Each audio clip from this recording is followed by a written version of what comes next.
या फिर इस घुटी हुई जिसामत वाले आदमी के हमराही कराची या आगे किसी स्टेशन से सवार हुए होंगे।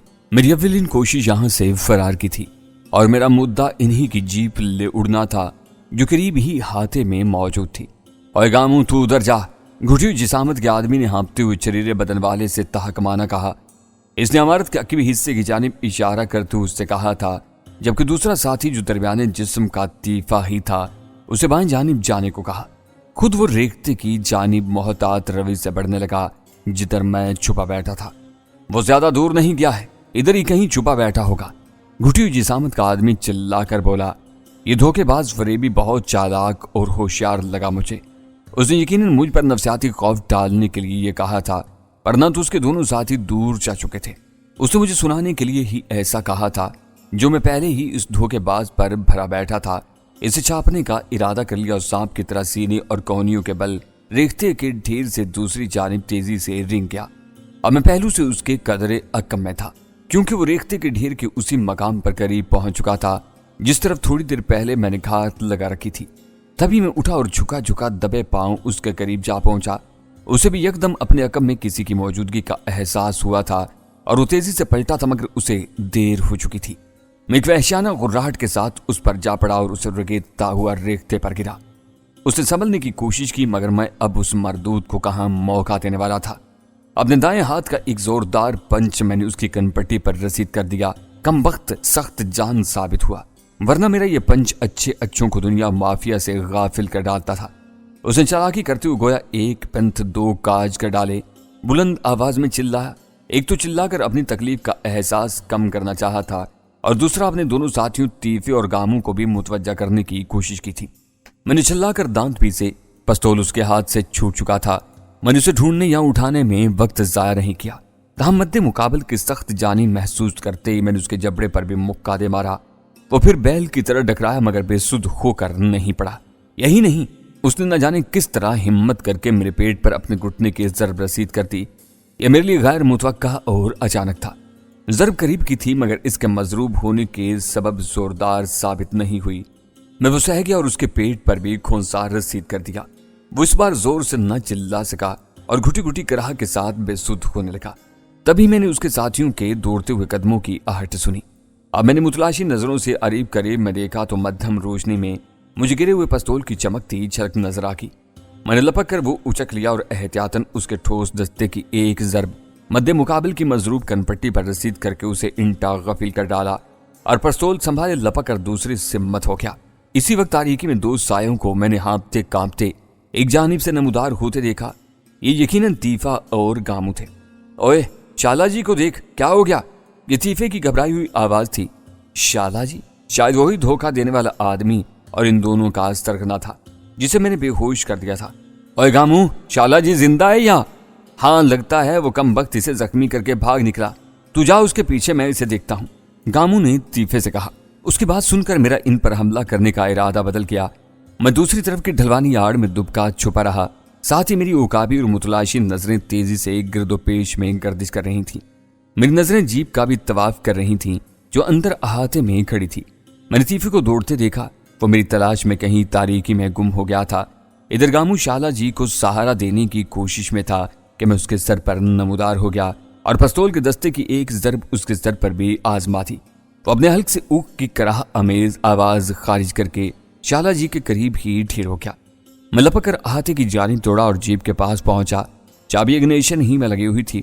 मैंने लपक कर ड्राइविंग सीट संभाली और चाबी घुमाकर जीप का इंजन स्टार्ट कर दिया। इसकी हेडलाइट्स रोशन की और जीप आगे बढ़ा दी। तीफा शायद अभी करीब ही कहीं मौजूद था। इसने भी जीप के स्टार्ट होने की आवाज सुन ली थी या हेडलाइट्स देख ली होंगी, क्योंकि जैसे ही मैंने जीप अहाते की जो भी फाटक से बाहर निकाली, अचानक कहीं अकब से फायर की आवाज गूंजी। लेकिन मेरे लिए अब ये लोग बेकार थे। मैं जीप को तारीकी में भगाए चला गया। जिस रास्ते से ये मुझे लाए थे, मैं वापसी में भी उसी पर हो लिया था। मुझे दूसरे किसी और रास्ते का कोई इल्म नहीं था। सादिकाबाद भला मेरा कब देखा हुआ था? ये वही मुख्तसर नीम पुख्ता रास्ता था जिस पर शाला जी और उसके दोनों साथी मुझे यहाँ तक लाए थे, और यही रास्ता थोड़ा आगे जाकर इसी तंग सी सड़क से जा मिलता था जो सादिकाबाद रेलवे स्टेशन के साथ साथ चलती थी। मैं जीप को रात की तारीकी और सन्नाटे में खासी स्पीड के साथ दौड़ाता हुआ उसी सड़क पर आ गया। दाएं जानिब छोटे बड़े घरों और चंद दुकानों की कितार थी, जबकि बाएं जानिब रेलवे ट्रैक था। मैं जल्द ही रेलवे स्टेशन क्रॉस कर गया। मुझे अब तसल्ली थी कि कम अज कम तीफा या गामू वगैरह मेरे ताक़ुब में इतनी जल्द नहीं आ सकते थे। इसीलिए मैंने सादिकाबाद का रेलवे स्टेशन क्रॉस करते ही जीप की रफ्तार कम कर दी थी, क्योंकि वो पतली सी सड़क अब घूम कर किसी और तरफ निकली जा रही थी और मुझे अंदाजा नहीं था कि आगे जाकर आया किसी मेन रोड से जा मिलती थी या फिर कहीं और निकल रही थी। जबकि मुझे ट्रेन के ताक़ुब में रहना था, लेकिन बावसफ इसके कि मुझे कुछ समझ नहीं आ रहा था कि ट्रेन का ताक़ुब कैसे किया जाए और क्यों कर। मेरा ज़हन बुरी तरह उलझा हुआ और तशवीश अमेज परेशानी का शिकार था। ट्रेन का अगला स्टॉप न जाने कौन से स्टेशन पर होता, या फिर क्या खबर शाला जी के भेजे हुए अमजद और लाखू नामी वो दोनों गुमाइश्ते अब तक राहिला और फौजिया पर काबू पा चुके थे। अगर खुदा न खास्ता वो इन्हें जरमाल बनाने में कामयाब हो चुके थे, तो मुझे कैसे पता चलता कि वो अब वापस कैसे और किस रास्ते से पलट रहे थे। परेशानी, उलझन और तशवीश तले मेरे आसाब चल होने लगे। जीप की रफ्तार आहिस्ता करते ही मैंने एक जगह वीरान सी तारीकी में रोक दी। मैं स्टीयरिंग पर दोनों हाथ धरे और नजरें विंड स्क्रीन पर जमाए होंठ भींचे कुछ सोचता रहा। मेरी कनपट्टियों में साई साई हो रही थी। चारों तरफ गहरी तारीकी और सकूत था। ऐसे में जीप के जागे हुए इंजन की मखसूस गड़गड़ाहट भी मुझे तकलीफ दे रही थी। मेरे दाएं बाएं दरख्त, चंद एक इमारतें और कुछ खेत थे। अचानक मेरे जहन में एक ख्याल उभरा। तभी मुझे सख्त पछतावा हुआ कि मैंने घबराहट और परेशानी में जल्दबाजी का मुजाहिरा कर डाला था। मुझे इस तरह ट्रेन के अंधे ताक़ुब में हरगिज नहीं निकलना चाहिए था। भला छूटी हुई ट्रेन को कोई रोक या पकड़ सकता है? मैं मज़कूरा इन 3 बदमाशों पर गलबा तो पा ही चुका था, लेकिन मुझे अब वहां से कम अज कम राह फरार इख्तियार नहीं करनी चाहिए थी, बल्कि वहीं कहीं घात लगाए बैठे रहना चाहिए था, क्योंकि बकौल इन्हीं बदमाशों के इनके 2 और अमजद और लाखू नामी साथी राहिला और फौजिया के भी पीछे लगे हुए थे और वो जरूर इनसे राब्ते में रहते। इस तरह मैं इनके मामलात से बाखबर रहता और तब तक फार्म हाउस ही में घात लगाए रहता, जब तक कि मुझे राहिला और फौजिया के बारे में कोई तसल्ली बख्श इत्तला न मिल जाती। बल्कि कोई बाइद नहीं था कि वो भी इन्हें लिए इधर ही का रुख करते और यूं मेरी खोई हुई मंजिल खुद ही मेरे करीब आ जाती। ये सब सोचते ही मैंने यकदम जीप को रिवर्स गियर में डाला और वापसी के लिए रवाना हुआ। मेरा अंदर अब जोश से मुर्ताइज था। गया वक्त निकल चुका था, मगर कुछ घड़ियां ऐसी जरूर होती हैं जिन्हें सब्र और इस्तकामत और हौसलामंदी से बिताया जाए तो इनका आज़ादा मुमकिन हो सकता है। मैंने यही तहैया किया और एक बार फिर मेरा रुख फार्म हाउस की जानिब था। जब तक मैं मतलूबा मंजिल के करीब पहुंचा, दूर मशरिक के सिम्मत दरख्तों और खेतों की तरफ से सफेदा शहर नमूदार हो चला था। मैंने फार्म हाउस से जरा दूर घने दरख्तों के एक झुंड के पास ही जीप रोक दी और इसका इंजन बंद करके नीचे उतराया। दुश्मन का पिस्तौल हनूज मेरे पास था। मैं धड़कते दिल के साथ पैदल ही फार्म हाउस की जानिब बढ़ने लगा। यहाँ लंबी लंबी झाड़ियों और घास फूस का सिलसिला नजर आता था। मैं इन्हीं में रास्ता और आड़ बनाए मोहतात रवि के साथ चलता रहा। करीब पहुंचकर मैं रुक गया। सामने मैदान सा था और मुझे यहाँ से फार्म हाउस और उसका अहाता साफ नजर आ रहा था। मैं किसी जंगली बिल्ले की तरह झाड़ियों में दुबका हुआ आंखें सुकेड़े सामने को घूरे जा रहा था। वहां मुझे गैर मामूली पन का एहसास हुआ। अगरचे वहां वीरानी और गहरी सकूत के सिवा कुछ नहीं नजर आ रहा था, लेकिन लगता कुछ ऐसा ही था जैसे अंदर कुछ लोग मौजूद थे। सर्दी बढ़ रही थी और शुक्र था कि मैं गर्म कपड़ों में मलबूस था। चमड़े की जैकेट और जीन की पैंट के अलावा गले में गर्म ऊनी मफलर भी मैंने लपेट रखा था। जनूबी पंजाब की ठंड कड़ाकेदार पड़ने लगी थी। शब गुज़िश्ता का असर अब भी माहौल पर गालिब नजर आ रहा था। सर्दियों की रातें यूं भी तवील होती हैं। ताम पोप फुट चुकी थी और किसी दम को सूरज सर उभारने वाला था। खिड़की से अंदर ताकने की तरकीब नाकाम साबित हुई थी। मैं नहीं समझता था कि अंदर कितने आदमी मौजूद होंगे। ऐसा भी नहीं था कि वो मेरी तलाश में ना निकले हों और यहाँ पड़े सो रहे होते जबकि मैं इनकी जीप भी उड़ा ले गया था। ये यकीन की हद तक मोहतात अंदाजा जरूर था कि कोई हो ना हो, शाला जी जरूर अंदर मौजूद हो सकता था। क्या खबर उसने मेरी तलाश में गामू और तीफे को रवाना कर दिया हो। यही वो वक्त था जब मुझे बाहर किसी गाड़ी के रुकने की आवाज सुनाई दी। मैंने इधर उधर देखा। वहां छुपकर घात लगाकर बैठने के कई गोशे थे। एक जगह बोरियों का ढेर था। मैं इनके अकब में चला गया। वहां दाएं तरफ एक छोटे कमरे का दरवाजा भी नजर आ रहा था जो भिड़ा हुआ था। गोया बवक्त जरूरत में वहां जाकर भी छुप सकता था, लेकिन सरे दस्त मेरा इधर ही टिके रहना ज्यादा मुनासिब था, क्योंकि यहां से मैं इनके करीब था। वस्त में वही 2 चारपाइयां और सरकंडों के मुहड़े रखे हुए थे। थोड़ी देर गुजरी थी कि मरकजी दरवाजे पर खड़बड़ हुई। इसके बाद दरवाजा खुला और 3-4 अफराद बातें करते हुए अंदर दाखिल हुए। तुझे मैंने कहा भी था कि गाड़ी लाओ तो दीनू खोजी की भी लेते आना। अब खुरा लब जाता तो मसला ही हल हो जाना था। ये शाला जी था, इनका सरगना, जो एक नौवार से बरहमी के साथ कह रहा था। नौवार से मेरी मुराद यही है कि वो इनका वही आदमी था जिसके बारे में मेरा ख्याल था कि इसी की गाड़ी में ये तीनों बैठकर मेरी तलाश में निकले थे। बाकी दो वही गामू और तीफा थे। चाला जी और गामू के सरों पर पट्टी बंधी नजर आ रही थी। चाला जी बहुत गुस्से में नजर आ रहा था, गोया ये नाकाम दौड़े थे। मैं तो गया था जी उसके घर, नौवार्द बोला, पर उसकी घरवाली ने बताया कि वो कोई खुरा लबड़े पीर वाली बस्ती क्या हुआ है। आपका हुक्म था जी जल्दी गड्डी लेकर यहाँ पहुंचने का, तो मैं आ गया। और गामू, तीफे और तुम जरा दोनों आस पास तो पैदल जाकर एक बारी और देख लो, जीप के टायरों के निशानों का सही अंदाजा करो। अब तो उजाला फैल रहा है, रोशनी में कुछ नजर आ ही जाएगा। चाला जी ने अपने दोनों आदमियों से ताकमाना कहा और उन दोनों ने फौरन हुक्म की तामील करते हुए फिदवाना अंदाज में सर हिलाया और दरवाजे की जानिब वापस पलट गए। चलो ज़ौरे, और जरा चाशा बना ले, सर दर्द कर रहा है। मैं जरा जेदे और लाखू से बात कर लूं। जेदे से उसकी मुराद अमजद ही हो सकता था। शाला जी की आखिरी बात पर मेरा दिल कामयाबी के एहसास तले एक बारगी जोर से धड़का था। नवार जिसे ज़हूरा कहकर पुकारा गया था, वो जी अच्छा कहकर एक तरफ चला गया। अंदर कहीं शायद कोई किचन भी था। शाला जी अब मुहड़े पर टांग चढ़ाए बड़े ठसे के साथ विराजमान हो गया और अपने गर्म वास्कट के बटन खोलने लगा। तपाई पर टेलीफोन सेट रखा था। वास्कट के बटन खोलने के दौरान वो उसी की जानिब घूर रहा था कि अचानक उसकी बेल गुनगुनाई। उसने लपक कर रिसीवर उठा लिया और कान से लगाकर हेलो कहा। ऐसे में मेरा दिल गोया रुक रुक कर धड़कने लगा। मेरे बर वक्त दानिशमंदाना फैसले ने यह गुत्थी सुलझा दी थी। हाँ जे दे की बनिया, लड़कियां काबू में आ गई, ये कहते हुए दूसरी जानिब से जवाब सुनने लगा। मैं बोरियों के पीछे जैसे सरतापा समात बना छुपा बैठा था। क्या, और ये कैसे हो गया? वो चीखा। सत्यानाश हो तेरा, उसने कोसा फिर पूछा। फोन कहां से कर रहे हो? क्या किसी करीबी पीसीओ से? राजदारी का ध्यान रखना। हाँ, किसी को जुर्रत तो नहीं, पर 100 सज्जन 100 दुश्मन होते ही हैं, ख्याल रखना। लेकिन तुम दोनों मुश्तंडों की नाकामी ने मुझे बहुत मायूस किया है। तुम दोनों बिल्कुल ही बेकार हो। और अब ढूंढो दोनों लड़कियों को, खाली हाथ मत आना, वरना इधर ही जबा कर दूंगा। मारे तैश के ये कहते हुए उसने राब्ता मुनकता कर दिया। वो बुरी तरह पेचो ताब खाने लगा। नाकामी के एहसास तले उसका भारी चेहरा मजीद मकरून नजर आने लगा था। इधर मुझे एक बार फिर उसी नई तशवीश ने आन लिया था। एक बात तो वाज़ेह हो चुकी थी कि राहिला और फौजिया जेदे और लाखू के हाथ नहीं लग सकी थी, लेकिन फिर वो कहाँ थी? क्या ट्रेन से उतरकर जेदे और लाखू से बचने के लिए कहीं भाग निकली थी, या फिर कुछ समझ में नहीं आ रहा था। मुझे उम्मीद थी कि अभी मैं इधर ही मौजूद था और हो सकता है थोड़ी देर में बात मजीद वाज़ेह हो जाए। मैं बहरहाल मुंतजिर रहा था। हम दिलो दिमाग में इस नई सूरत-ए-हाल के पैदा होने के सबब में एक बार फिर राहिला और फौजिया की तरफ से तफक्कुर और तशवीश का शिकार हो चला था, क्योंकि देखा जाता तो अब भला इन दोनों के मुतालिक और क्या सूरत-ए-हाल वाज़ेह हो सकती थी।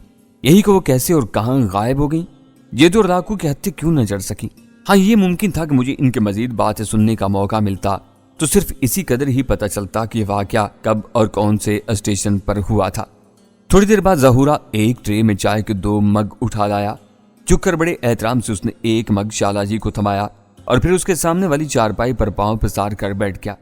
अपना कप भी उठाने के बाद उसने खाली ट्रे करीब धरी तपाई पर रख दी थी।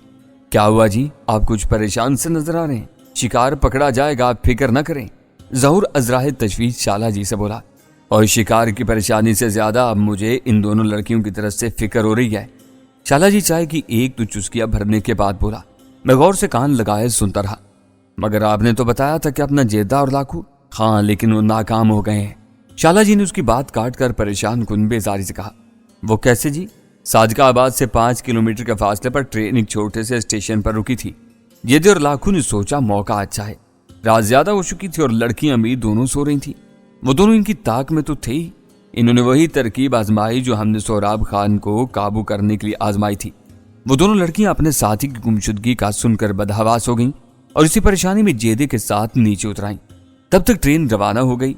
जेदा बड़ी होशियारी से दोनों लड़कियों को स्टेशन की अमार से बाहर एक वीरान जगह पर लाया तो न जाने कैसे गहरे बालों वाली लड़की को इन पर शुबा हो गया। तब तक लाखू भी इनके साथ साथ चल रहा था। बस फिर क्या था, वो दोनों लड़कियां न जाने कैसे जेदे और लाखू को चकमा देकर भाग गईं। शाला जी ने बात खत्म की तो मेरे दिल दिमाग की अजीब हालत होने लगी। गहरे बालों वाली लड़की से उसकी मुराद राहिला ही थी। यकीनन उसे ही पहले इन पर शुबा हुआ होगा। राहिला यूं भी बहुत मोहतात और हौसलामंद लड़की थी। शालाजी नामी इस आदमी ने मेरा पहली बार नाम लिया था। इसका मतलब था कि वो मुझे जानता था या उसे मेरे बारे में जानकारी दी गई थी, तब वो जरूर मेरे खिलाफ किसी खुफिया टास्क पर ही सब कुछ कर रहा था। मैं बैक वक्त एक तरह की मुसर्रत और इससे ज्यादा परेशानी का शिकार होने लगा। मुसर्रत इस बात की थी कि राहिला और फौजिया अभी सादिका आबादी में कहीं थी, लेकिन परेशानी और तशवीश इस बात की थी कि जेदो और लाखू से जान बचाती सर्द अंधेरी रात में न जाने कहां कहां भटक रही होंगी। तुझी जेदा और लाखू इन दोनों लड़कियों के पीछे तो गए होंगे ना, जहूरे ने कहा। जाहिर है वो दोनों कोई फसकड़ मार के बैठे तो नहीं होंगे, शाला जी बोला। पर हैरत की बात है कि अभी तक वो दोनों इन बदबख्तों के हत्थे नहीं चढ़ सकी हैं। बस इन्हें ढूंढने में लगे हुए हैं कि न जाने इन लड़कियों को आसमान खा गया या जमीन निकल गई। ये सुनकर मेरे दिलो दिमाग में बेख्तियार सुकून भरी तमानियत की लहर दौड़ गई, लेकिन फिक्र तशवीश अपनी जगह थी। यह वक्त फौरी फैसले का था। मैं तेजी से सोचने लगा, क्योंकि राहिला और फौजिया से मुतल्लिक सूरत हाल काफी हद तक वाज़ेह हो चुकी थी और अब मेरा भला यहाँ टिके रहने का क्या मकसद बाकी रह जाता था, जबकि जीप भी तैयार खड़ी थी। मैं अब यहाँ से निकली बेचैन हो गया। तब मेरा तो यही मशवरा है शाला जी कि हमें भी इन लड़कियों की तलाश में निकलना चाहिए। कार तो मौजूद ही है।